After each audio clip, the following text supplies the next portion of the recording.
এই হচ্ছে AGT live 24/7। ये है AGT live 24/7। This is AGT Live 24/7। দেখুন, আজ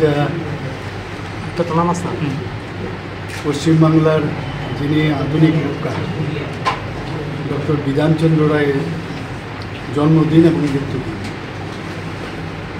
তো সেটাকে আমরা সারা ভারতবর্ষে ডক্টরস ডে উপলক্ষে এটাকে আখ্যায়িত করে থাকি।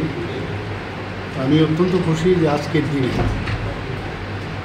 এই যে জায়গায় আমরা বসে আছি সেখানে আমার মনে আছে যে ছোটোবেলায়ও দেখেছি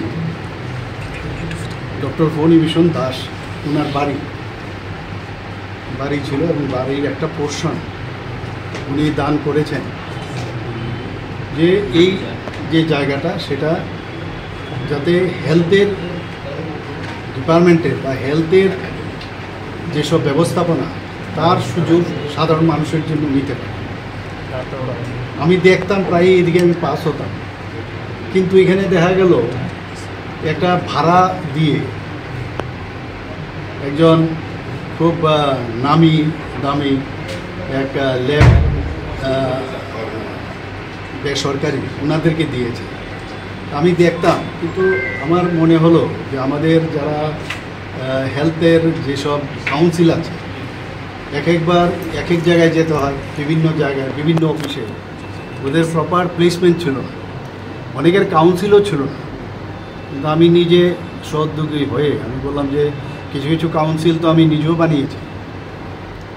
আজকের দিনে এটা স্মরণ করতে হয়, ইন্ডিয়ান মেডিকেল কাউন্সিল যদি হয়, ইন্ডিয়ান মেডিকেল কাউন্সিল কিন্তু এই ডক্টর বিধানচন্দ্র রায়েরই কিন্তু সৃষ্টি। ইন্ডিয়ান মেডিকেল কাউন্সিল ছিল এবং আজকে Indian dental council, homeopathic council, Ayurvedic council, nursing council ইত্যাদি অ্যালাইড যেসব কাউন্সিল আছে সবকটাতে একই ছাদের নিচে আজকে আমরা, এবং ওনার যে দান, এই দানটাকে আমরা স্বীকৃতি দিলাম, ওনার প্রতি শ্রদ্ধা নিবেদন করে ওনার নামে আজকে বিবি দাস মেমোরিয়াল হেলথ কাউন্সিল ভবন আজকে আমরা এখানে উদ্বোধন করলাম। কারণ এর আগেও আপনারা দেখেছেন আমরা যারা ত্রিপুরার মানুষ কিছু ত্রিপুরার জন্য করেছে। কিছুদিন আগে বাদারঘাটেও আমি কিছু যারা এখন এই পৃথিবীতে নেই ওইসব লোকদের নামে আমি ওখানে ফুটবল গ্রাউন্ড ওখানে নামকরণ করেছি, সিনথেটিক যে ফুটবল গ্রাউন্ড, সিনথেটিক ট্র্যাক, সেখানেও ওনাদের নামকরণ করেছি। তো বিভিন্ন যে গ্রাউন্ডগুলো আছে, ইভেন আমবাসাতেও একটা স্পোর্টসের একটা ওখানে ভবন বানানো হয়েছে, সেখানেও আমি ত্রিপুরার জন্য অনেক কিছু করেছেন জিমনাস্টের ওনার নামে। তো এটা হচ্ছে আমাদের কর্তব্য, ওনাদেরকে স্মরণ করা আমাদের দরকার উচিত। তো আমি ডক্টর ফণীভূষণ দাস, আমার মনে আছে হরিগঙ্গা বসাগুলো উনি প্র্যাকটিস করতেন তৎকালীন সময়ে, যে LMP licence head medical practitioner ছিল।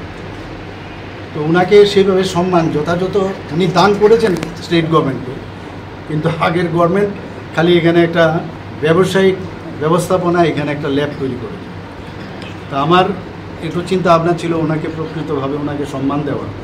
তো বিভিন্নভাবে আমরা এখানে সবার সাথে আমি কথা বলেছি, আজকে সবাই খুশিও দেখলাম। কিছু ফার্নিচার আছে বা আদার্স যেসব ইনফ্রাস্ট্রাকচার আমরা খুব তাড়াতাড়ি সেগুলো আমরা প্রোভাইড করবো।